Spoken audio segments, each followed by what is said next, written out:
Hi guys, good evening everyone.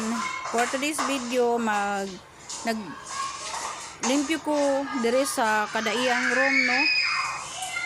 Pasensya mo guys sa background kaya ang bata diha sa baba nagdula man na sila, no, dito sa baba sa building. Taas man may tapos kaning syagit nga bata sa baba ni nya. 12 ka room ni akong ginahingluan kada 1 jud kada gabi.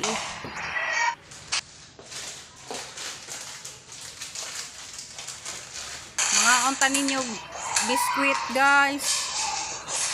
Man gigutom ko ana nga time kay naga panilihig ko. Nakakita ko biskwit di sa ref. Nagkuha ko akuan kuna. Maraming comment dito sa comment section ko guys na bakit kuno ako walang upload ng YouTube channel ko. Tubago na ako, wala ko ka-upload dire sa akong YouTube channel kay nagsakit ko ga dili maayo akong lawas sa mga isa ka bulan og tunga, no. Wala ko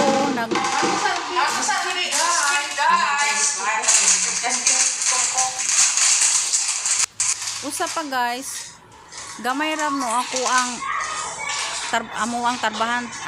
mga tarbahante dire. Tapos namalit lang mi og ready-made daan. Namalit lang mi tapos wala ko nakahimog content kay wala man ko atong public market, no.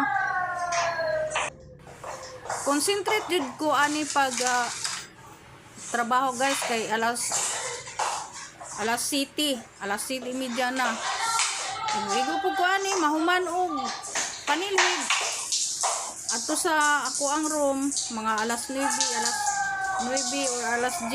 Tama jud guys nga maka-relax ko ani. Dili lalim bitong saligan ka. Ini kahapon, ikagabi, double check imuhang utok. Double check kay ngano maguna-una ka nasiradan ba nimo ang door, una-una ka nga ang palibot sa dire sa building or puros man nga glass simbakog maunsa, no. Dili lalim dili lang taman guys kung ginapang explain nga mga trabaho. Don't forget to subscribe my YouTube channel. Ibilin kayo for more vlog from Davao City. Bye bye and God bless.